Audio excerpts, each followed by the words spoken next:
On today's Locked On Bucks, we draft our all-time Milwaukee Bucks starting five and sixth man by decade. We'll explain what we mean and talk through the process coming up next on Locked On Bucks.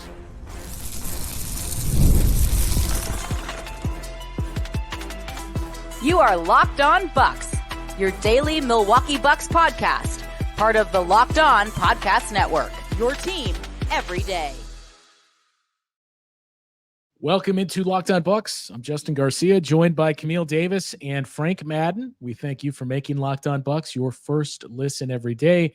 We're free and available wherever it is you get your podcasts. You can find us on YouTube as well. It's all part of the Locked On Podcast Network, your team every day. Today's Locked On Bucks is brought to you by FanDuel. Make every moment more as the playoffs have wound down. The sports stop sporting like we want them to. But this summer, FanDuel is hooking up all customers with a boost or a bonus daily. Something for everyone every day, all summer long. Visit FanDuel.com to get started.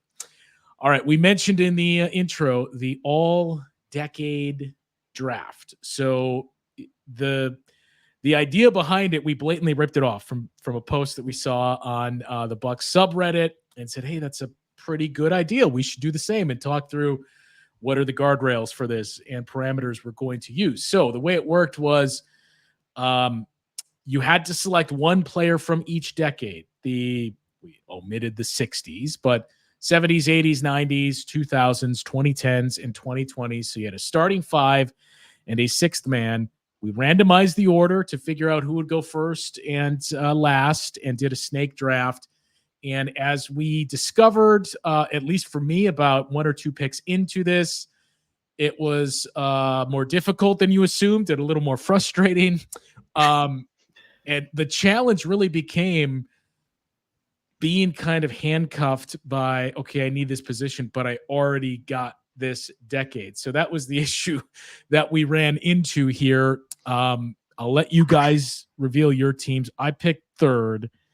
My team that I ended up with, Sidney Moncrief as the point guard, crossing off the 80s. Ray Allen as my shooting guard to account for the 90s.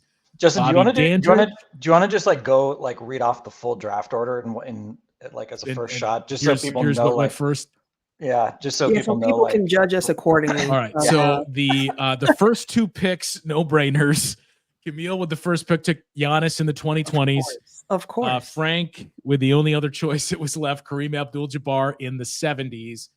I took Ray Allen with my first pick, so the third overall pick to represent the 90s and my shooting guard, and followed it up with Sidney Moncrief to give me my point guard from the 80s. And look, Sidney Moncrief, a terrific player, but as soon as I made that pick and started to think through, okay, for the other positions, I'll do this. And it suddenly dawned on me, and Camille and I were talking about this before, Frank, you realized when you were about midway through this, man, the two decades you really want to if you could just pick from these decades, are the 2020s and the 1980s. Yep. Those are the decades right there. I was going to say though, I mean, see, I put together my like list of which, like players by decade that I thought were like, this goes like, all right, who are like the all-star-ish guys from each decade? And to be clear too, like we were thinking of this as how good were you at your peak as a Buck, right? Yeah. And so it worked out. It's not like the most accomplished Bucks of all time, as you'll see with some of the names that got picked. But you couldn't. It's not like Pau Gasol was in here, right? Like you couldn't pick Pau Gasol and take Lakers power or whatever. You had to. The guy had to be good as a Buck. So there are a few guys that popped up who had short stints in Milwaukee, but were when they were quite good. But I actually see it's funny because like I viewed the 80s as good as the 80s teams were. I was like, who would I actually want to draft from there? I was like Sid and Marcus, and that was about it. And I mean, I think Jack Sigma's the only other guy that got picked from the 80s, right? Yeah. So I thought because you took Sid fourth and I took Marcus fifth, and part of my strategy was actually because I wanted to like get one of my two good 80s players and not, basically be stuck having like Camille to pick Jack Sigma later in the draft because she needed somebody from the 80s. So yeah, it's actually kind of funny how it worked out because like the 80s were obviously a great era for Bucks basketball. And you did have like Terry Cummings played in the 80s. Like there obviously were like really good role players like Paul Pressey, but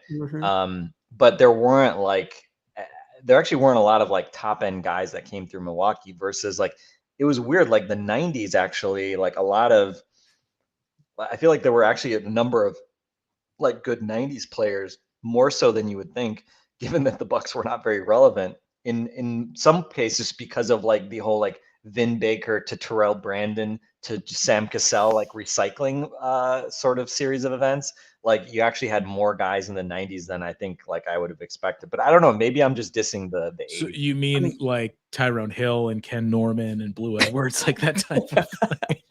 I mean, to your point too, Frank, there were some players where I thought they played in a certain time. Like in my mind, like Sam Cassell is a 90s, but when I looked, I was like, it was really all early 2000s when Sam Cassell got here. So I was like, okay, so actually that changes my math equation because like Justin mentioned, for those listening, like the decades aspect of this draft, a snake draft, made it a lot difficult because you might be looking at your board and saying like, oh, well, there are a lot better players out here that I could draft, but you couldn't draft them because you already had that decade sold up. So like when I was approaching my team, having the first pick, it's like, of course it's going to be Giannis for me. So then it was like, okay, now what's the team that would make sense around Giannis? So I was like, I would love to get Brook Lopez, but I already got my 2020. So I can't draft the center that makes the most sense next to Giannis. So Jack Sycamore it is because, at least he had a little mid-range game. He had the signature shot. So, like, that's going to have to work.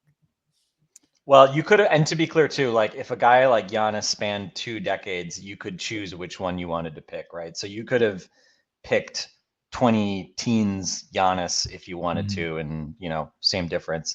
But obviously some guys were not really, we're confined to one era. I do think it's interesting though, like, and I derailed us from kind of going through the whole draft, but I think the top 6 actually is pretty close to like the top 6. I don't know that I would necessarily argue there's a different top 6 all time for the Bucks. Franchise history. Yeah. Because you've got Giannis, Kareem, Ray Allen, Sidney Moncrief, and Marcus, and then Chris Middleton. Camille, you took Chris and then Michael Redd 7th.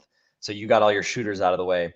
And if you look at like, I think the top 5 all time, like when you actually consider, longevity, which obviously is like, was not a factor in what we were just doing so much.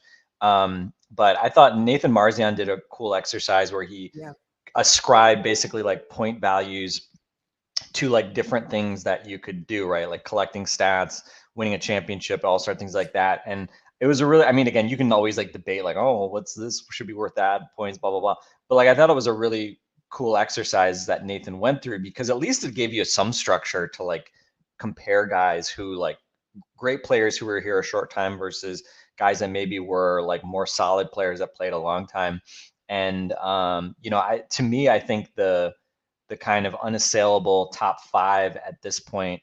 So it's not a Mount Rushmore, I guess, anymore, but I think the top 5 is, essentially Giannis, Kareem, Sidney, Marcus, and Chris. And, interestingly, I think Chris now has a pretty good case for maybe nipping ahead of Marcus. But again, that's kind of a fun little like Chris's longevity versus Marcus had a more dominant peak. He was a multiple time All NBA guy, including an All NBA first team, which, Chris has never gotten to that level. So it was kind of interesting. I think like the top of the draft, I think did reflect like the greatest players in franchise history, which feels, like a more correct outcome versus like some of the guys that got picked later in the draft.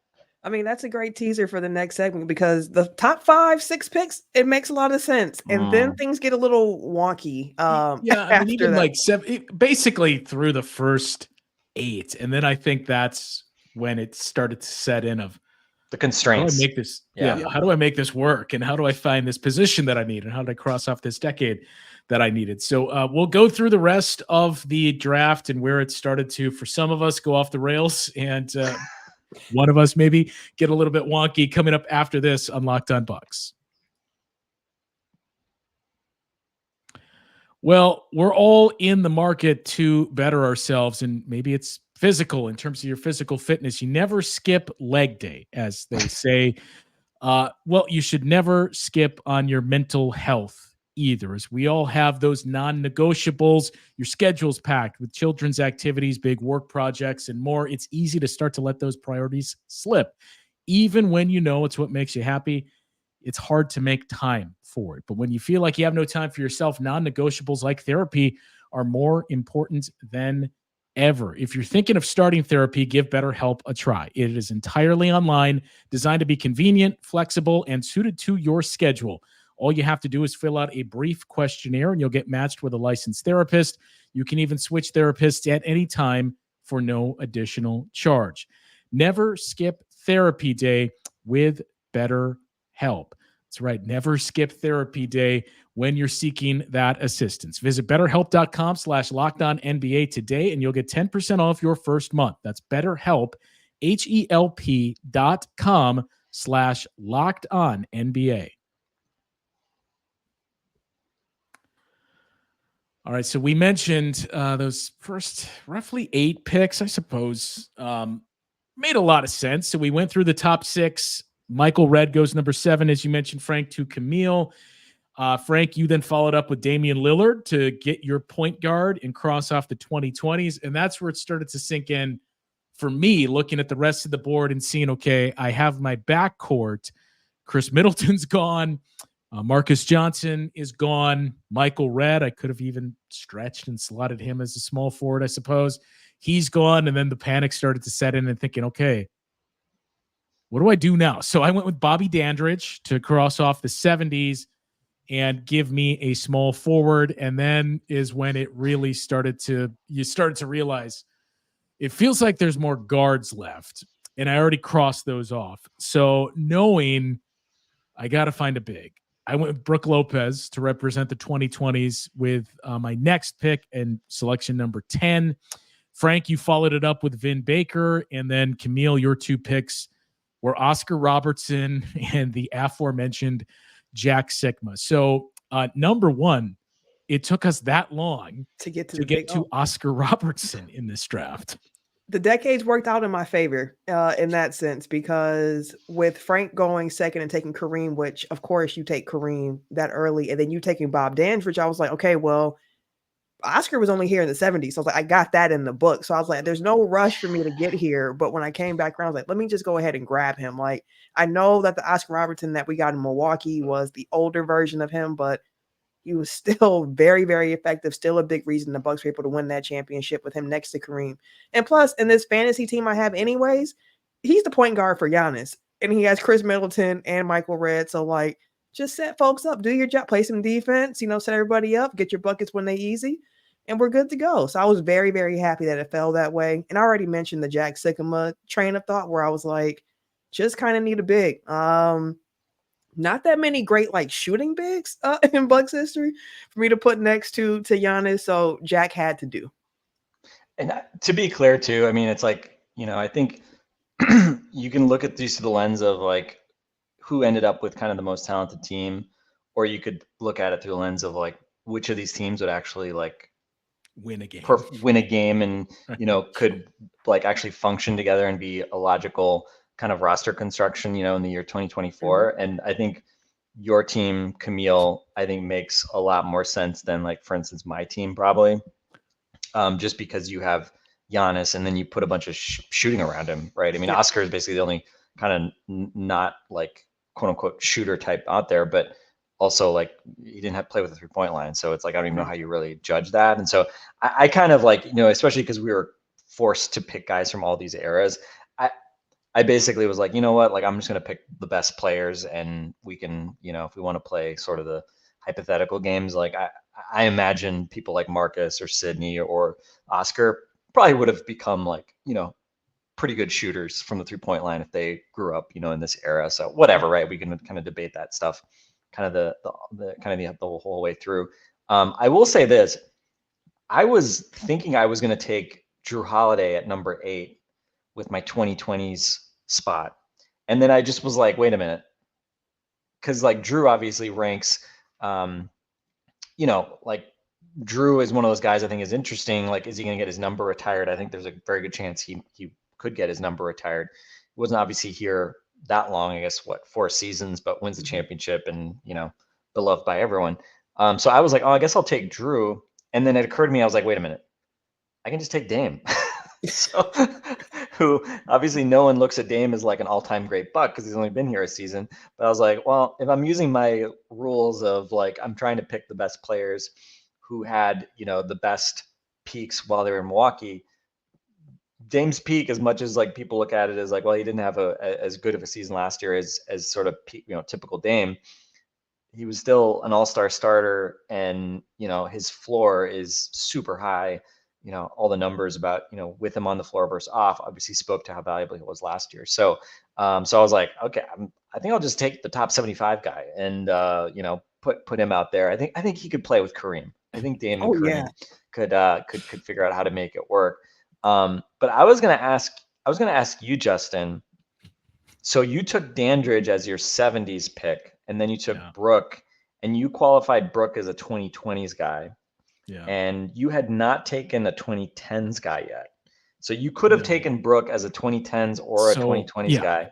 So why did you not take Drew as your 2020s guy and take Brooke as your 2010s? I feel like, Yeah, so I was just gonna jump in with that of when right around that time when you mentioned in the draft, when you took Dame, my immediate thought afterwards was, okay, I'm gonna take Drew, and then suddenly remembered we already have Sidney Moncrief and Ray Allen. I mean, Drew could have been my sixth man, and in hindsight, if I could do it all over again, I would have just done that and slotted him as the sixth man and taken Brooke to represent 2010 versus 2020.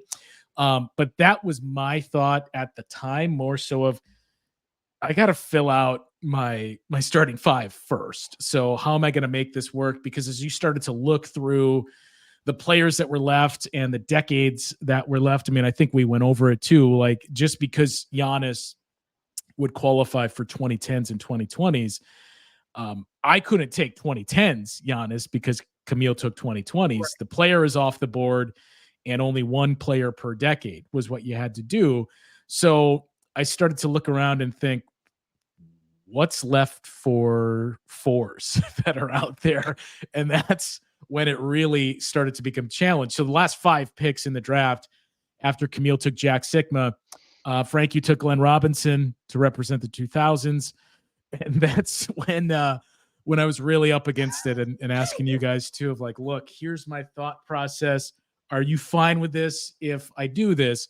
My back-to-back picks were Andrew Bogut in the 2000s, Jabari Parker in the 2010s, and then the final 2 picks of the draft, Eric Bledsoe to Frank to represent the 2010s, and Camille took Alvin Robertson to represent the 90s. So those last 2 picks that I had, knowing I need a sixth man and I need a power forward, all I had left were 2000s and the 2010s. And looking through some of the fours that represented those eras, I mean, Scott Williams, Jason Caffey, Tony Kukoc, Ersan, right.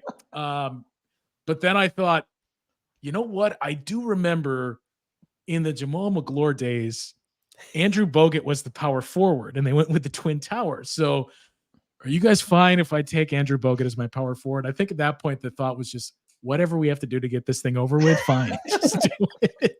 So, it's your team, however it works out. So that's how I ended up with Andrew Bogut as the power forward. I mean, my team basically fits the era of my first pick and Ray Allen, and that it would probably work to an extent in the 90s. They're going to have a lot of problems in the 2020s playing a game with Bogut as your 4. But then the 6th man was also the challenge of, okay, so I need the 2010s, and trying to look up and down the list. I think at that point I was torn on, well, I mean, Jabari Parker really, that would theoretically have been his optimized role. If you, hey, just come in and score with that talent. But I was really leaning on Jabari Parker, or at that point, even Malcolm Brogdon as my 6th man. Yeah, Malcolm was somebody on my short list, but once I selected, because he was a 2010s guy, so once I took Chris Middleton 20, I was like, that already erased Brogdon from the equation. And Sam Cassell was my 2000s guy, like I mentioned before, where I was like, once I had Michael Redd, That was and done. that was my other thought was Sam as my sixth man, and I'll take Andrew Bogut from the 2010s. But then I was already stretching it as much as I could, and like, look, Bogut was a full-on center in the 2010s, so there's no way around that. Well, listen, I think we should read our full teams off too, and then let the people give their feedback, because I'm sure there is a lot of feedback to be had about these teams and about who wasn't selected. Although we gave you guys the reasons why they weren't selected, I'm sure there will still be some people saying, well, how dare you not select them over whoever it might have been. And let me just say, Alvin Robertson, someone who I was very young when he was playing, but I remember my uncles mentioning his defense. They're like, oh, he can lock up. Just put Alvin in the game and you're good. So I was like, let's get some defense off the bench for the 6-man role there. A nice little defensive guard. So I actually felt good about that, because my initial thought was that Glenn Robinson was going to fall, because I thought of him only as 90s in my head. So when Frank tweaked it, like, I'm going to go 2000s, Glenn, I said, dang it. Like, Frank took my magic sauce for my perfect team. Okay, so let's recap. So Camille, you had your starting 5: Oscar, Mike Redd, Chris Middleton, Giannis, Jack Sigma, 6-man Alvin Robertson. So you've got basically, I keep indexing off like how many shooters do you have? You have actually like 3 legit shooters, given Sigma, even for his era was a very good shooting big man.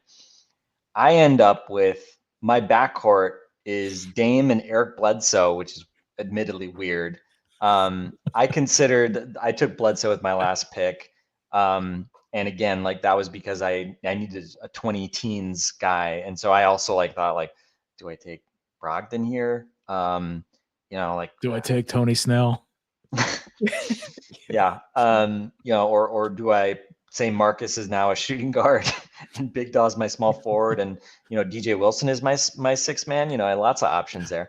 But I ended up saying, okay, I'll take Eric Bledsoe, because look, Eric Bledsoe, it's a good point. I mean, he was the 3rd best player, and he was arguably better than Chris for long stretches / potentially, well, maybe not Chris's one peak season, but the 60 wins. I mean, he was the starting point guard, 3rd best player on a 60-win team. Mm-hmm. And then the next year when they were even more dominant, obviously, he had another really, really strong season. So yeah, it's like kind of tough, because obviously everybody remembers him for the playoff issues, but he was a phenomenal regular season player. And obviously, hey, you need a point of attack defender next to Dame. Oh, there you go. So that was my backcourt: Dame, Eric Bledsoe, Marcus, Vin Baker, Kareem, and then I have Big Dog as my 6-man. I will say this: picking Vin Baker 11th, you could argue I got a little cute there. I thought long and hard about picking Glenn Robinson. Glenn was my favorite Buck in the 90s. Yeah. I was a Big Dog guy. So was I. Never liked Ray Allen that much. I don't know why. Kind of hard for me to explain why, because I was an Army brat. Ray Allen was an Air Force brat. I liked him at UConn.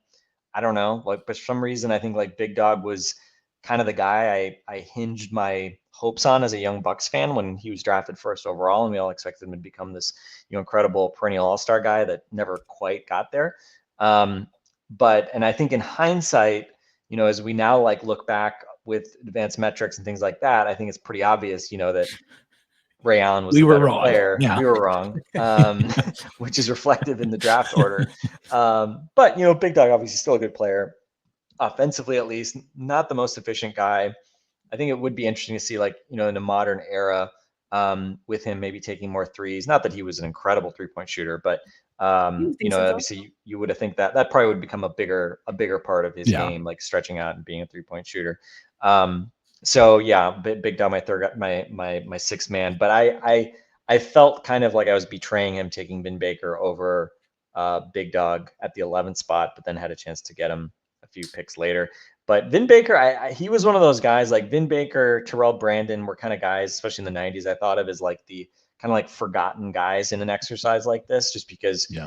But I mean, Vin was a 3-time All-Star in Milwaukee. He obviously, had another All-Star. I think he had one more All-Star season after he left Milwaukee. And then obviously his career didn't go the way anybody would have wanted. Thankfully it all worked out in the end, and he's back. But yeah, I mean, he was really good in those early days in Milwaukee. And so I said, you know what, like I'll go with the more traditional four. I don't know that Vin was a great defensive player, but couldn't have been worse than big dogs. so that was my logic. And then, starting with Kareem at center, never really a bad option. But yeah, it was definitely a funny exercise. And I definitely struggled most, I think, with trying to figure out like, how do I get Drew Holiday on this team? Because it seems absurd that Drew Holiday's not getting picked, and the likes of Jabari and Eric Bledsoe and Alvin Robertson and Jack Sikma are. But that's the way we constructed our constraints. So there you go. I had a few of the same struggles, and one right off the bat that kind of ties into Vin Baker. We'll talk about that as we wrap up our all-decade draft, and also share some thoughts on what is apparently the Christmas Day schedule. That is missing one team that we've grown accustomed to seeing. So we'll get into that conversation coming up next year on Locked On Bucks. This next segment of Locked On Bucks is brought to you by FanDuel. We all love sports so much that we never want them to stop. But as the playoffs have wound down, we're getting fewer games, and the sports just aren't sporting like we want them to. Thankfully, FanDuel lets you keep the sports going whenever you want. All you have to do is open up the app and dream up bets anytime you're in the mood. This summer, FanDuel is hooking up all customers with a boost or a bonus daily. So there's something for everyone every day, all summer long. Head over to FanDuel.com and start making the most out of your summer. FanDuel, official sports betting partner of Major League Baseball. So right off the bat, that was my immediate, I mentioned a few before, but my immediate, yep, I wish, can I get the card back and not run that draft in yet? I want to change the decade because I had Vin Baker in the same idea of, all right, I think Vin is going to be an under the radar guy in this draft, so I can get him as my power forward. I should have just taken Ray Allen in the 2000s, Vin Baker in the 90s. So then it's things started to unfold and thinking, who am I going to get for a power forward? I mean, oddly enough, Bobby Portis, another one that I thought, okay, I'll grab him. But then remember, that was the other. I didn't really fully understand the cap minutia, and now kind of dug myself a hole here. I should have taken Brooke in the 2010s because Bobby Portis signed in 2020, so I couldn't get him with the decades that I needed. I also thought, you know what? Terry Cummings was another pretty good under the radar guy. I'm going to get him as my power forward. No, I already have the 80s covered. So. Oh, we lost Justin. Well, while we wait for Justin to return, what I will do is just actually say his team. So I don't think Justin actually said his full squad that he had here. So Justin had Sidney Moncrief as his point guard from the 80s. I'm just going through your team real quick, Justin. Ray Allen as his shooting guard, Bob Dandridge as his small forward from the 70s, Andrew Bogut, 2000s as the power forward, next to Brook Lopez, the center, 2020s, and then six-man Jabari Parker from the 2010s. Yeah, Jabari was the, I guess I'll do this. I just started to, I don't know if loathe is the right word, but the further the draft went along, the more it was just, I don't like this team. Let's just get this over with. One thing I thought was interesting. So I actually, I pulled up Nathan's rankings. So his kind of all-time rankings, just to compare and contrast. So as we mentioned, Giannis number 1, Kareem, Sidney, Chris Middleton, Marcus, right, the top 5. And then kind of as you go down, it's interesting to call out like which guys like we didn't pick and who we haven't really talked about much. But Bob Dandridge 6, obviously he was taken relatively high. Oscar 7, Terry Cummings, as you were just mentioning, a very high end, all-star caliber player from the mid 80s, but obviously a bit of a forgotten guy in terms of kind of like Bucks history. John McLaughlin is number 9. Obviously the tenure, won a championship with it. I think that's kind of propping up the rating a little bit. And then perhaps fittingly, Ray Allen and Glenn Robinson were very close at 10 and 11, followed by Michael Redd and then Drew Holiday. So yeah, even in the top, 13, right, between Drew, Johnny Mack, Terry Cummings, 3 guys that we didn't pick from that grouping. And then kind of just going through it, 14, Brooke Lopez, followed by Brian Winters, who deserves a mention. Yep. Obviously great shooter, but never an all-star caliber guy after coming here in the Kareem trade, but retired number, right? Great beard, one of the better beards in Bucks history. Vin Baker, and then interestingly, and I think this is where Nathan's thing that ascribes a lot of value to championships. Bobby Portis is actually 17, followed by Greg Smith, who I never think about from Bucks perspective. Junior Bridgman, Paul Pressey, Ricky Pierce, Lucius Allen, Andrew Bogut, Pat Connaughton, and PJ Tucker round out the top 25. And then I guess just some notables, guys that we picked. Sam Cassell and Sikma are 26, 27. Ersan 28. Ersan didn't get picked, but it'll always be in our heart. A lot about it. Bob Lanier 29. We haven't really talked about him, but obviously he kind of came late in his career, so it wasn't obviously the same kind of all NBA caliber guy at that point. Alvin Robertson is 31. Brandon Jennings, we didn't talk about Brandon. Yeah. If we needed a 2010s guy, he was 32.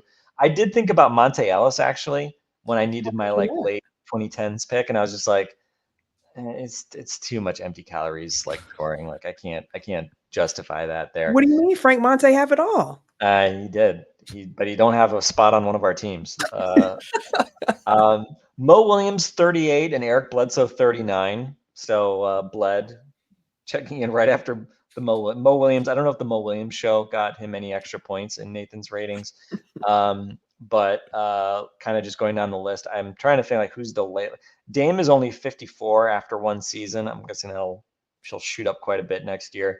Jabari's 57, and I'm just trying to see if there's anybody else that was on this list that. So you're trying to see who made the worst pick. Yeah, I think you got that nailed with the Jabari pick, yeah. the charity Jabari pick. To show this, it's always funny, right? Talk about empty calories. So Monte obviously was only here a year and a half. His total points 3.05. I know that doesn't mean anything to anybody, but 3 spots behind him, Thanasis 2.92. That championship boost does a lot for you. Yeah, interesting times. And then we get into some guys that I literally have never heard of. 93, Cornell Warner. Gun to your head. Have either of you ever heard of Cornell Warner? No. I have not. John Gianelli, 95. Again, I don't know who John Gianelli is, but you guys get the picture. So once you get into the 80s, you pretty much are well past the number of quote unquote good players in Bucks history. The other one I was really thinking hard about when I was trying to get too cute and round out the starting 5 and just desperately searching for a big or for a 4 and I guess I could do Ersan. I guess I could do Jabari. Ersan, by the way, Ersan counts for 3 different decades, Justin. I know. He's the only guy that I noticed, at least offhand. Maybe there's somebody else who was at the end of one decade and stayed for it. But yeah, he technically played in the 2000s, the 2010s, and the 2020s for Milwaukee. What's funny is I think if you said he counts for 3 decades, most Bucks fans would just assume 90s, 2000s, and 2010s, not 2020s. But I thought long and hard too about, I'll just do Larry Sanders as my power forward because very, very brief, but that 1 year especially, and with today's game, that's if he could work out the shot, that's exactly what you want in a stretch for. Mm-hmm. Well, why not a 5? I mean, that's a spot. Right? Rim running 5. Well, okay, because you already had somebody. I just don't think you should have picked Brooke. I think I should have waited. Yeah, I should have. Yeah, that was my big mistake because it basically just handcuffed me. To everything else of this decade's taken care of, and I could. Because you ended up with Bogut anyway, right? So if you just taken Drew as your 2020s guy, then you would have had and that was team. That was the original sin too, was I was thinking, all right, I'll just wait and get Andrew Bogut because he's fine to have his, your all decade center. And then I thought about it wait a minute. No, Brooke Lopez is better than Andrew Bogut. So Why wouldn't I just grab Brooke Lopez? But I did it too soon. Yeah. Well, that's all right. Well, that's our teams. I would love to know from people, though. Let us know what teams you like. I would ask you what your teams would be, too, but it's a little different when you have to draft them. Like, when you get to just say who I pick from each decade, it looks a little bit different. But let us know in the comments, especially on YouTube, what your all-decade starting five from the Bucks would look like. Because shout out to Bucks Lead and Bucks Reddit for this idea, because this was a pretty cool one. We should do another one that's like the opposite of all decade, and like the guys that we saw quite a bit of in the 90s and early 2000s, where you draft an all decade team that can never have been an all-star and they have to have averaged around 10 points per game, something like that. So we'll see a lot of like Eric Strickland, Brian Skinner, like those types, Gustavo Ione. That I mean, you're really testing the everydayers. Even the everydayers, I think, would probably call uncle on that one, Justin. That's just that we're deep into August content when we're Armin talking Gilliam about all Marty Gerald Conlon. Honeycutt. Gerald Honeycutt, Tulane. Never really played though. But All I know is that Carlos Delfino would have been my number one draft pick in this that draft right there. The last thing to point out here, so it's not official, but Shams Charania had the tweet earlier on Thursday going through the 5 Christmas Day games and what they are expected to be. The big piece from that is there's no Milwaukee Bucks on Christmas Day this year. So the 6-year streak has apparently come to an end. Shocking to see it, just based on what you said. It's been 6 straight years. The Bucks have Giannis and they have Dame. But the Bucks have also been put out the playoffs in the first round for the last 2 years. So I kind of get it. Still a little shocked because of just the star power alone. But I mean, there's some new stars in town. I guess the NBA wanted to feature them instead, like the Timberwolves. The Spurs at the Knicks. Yep. Timberwolves at the Mavs, 76ers at Celtics is, I'm guessing, your marquee game. Lakers and the Warriors and the Nuggets and Suns. So I guess right off the bat, you pointed it out. I think we talked about it before we started recording too. I mean, there are consequences to losing in the first round 2 years in a row, even if you have Damian Lillard and Giannis on the team, and this appears to be one of them. I am not surprised that the Spurs are on Christmas Day and you're trying to get as much exposure for Victor Wembanyama as you can.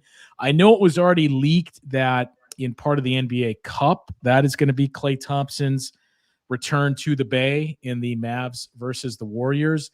But I'm surprised that also wasn't a Christmas Day game to get those two going head to head and another Klay versus his old team.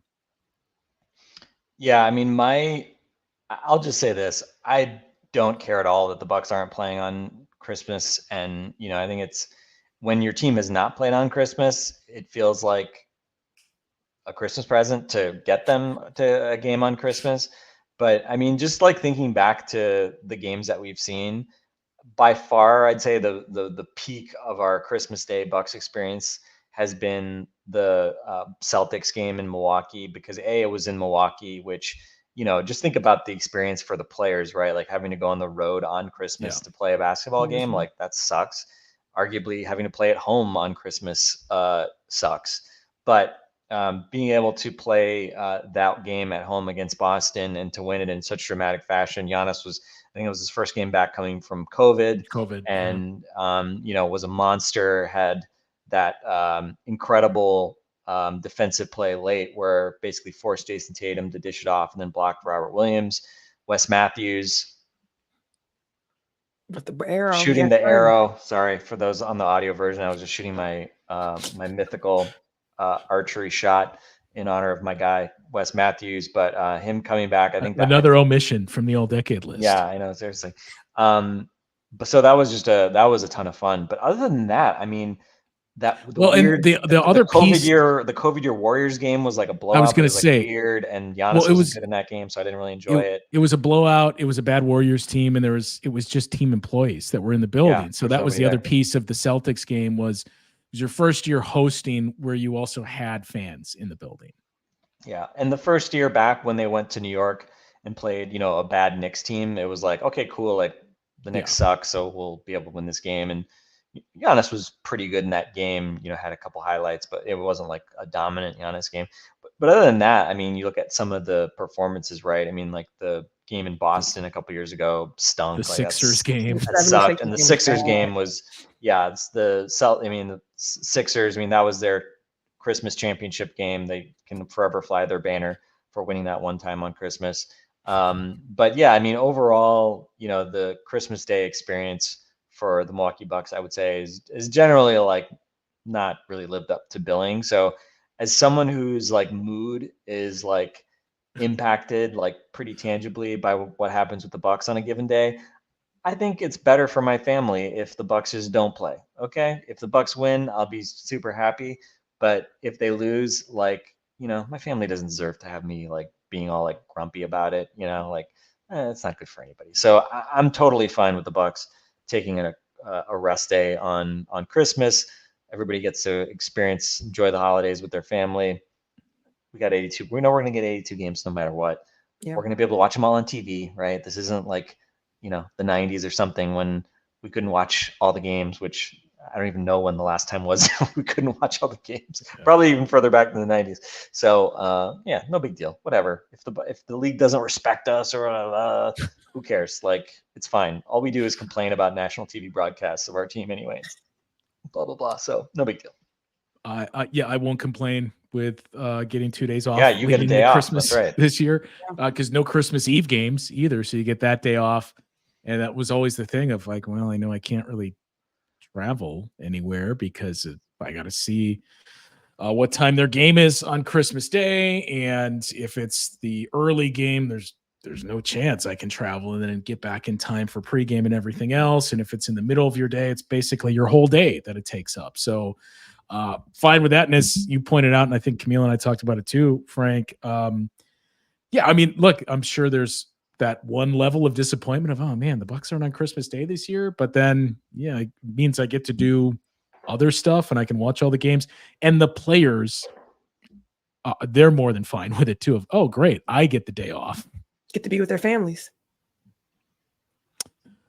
So I think that'll do it for today's show. We'll post the list of the draft and the players that we had on each of our respective teams. I know it's not the easiest to keep that straight on a podcast. So we'll put the list out there as well for you to judge. I already know my team is the worst and very complicated in the front court. But we'll let everybody else weigh in and share their thoughts on that. I'm guessing the schedule is likely coming out next week. I am guessing we're going to get it on Thursday because it's always typically been somewhere between like the 12th and the 15th the last few years. Thursday seems like it's going to be the day. There's no inside information. I haven't been told anything, but I think it's Thursday that it's coming, that we'll finally see the 82 games for the Bucks.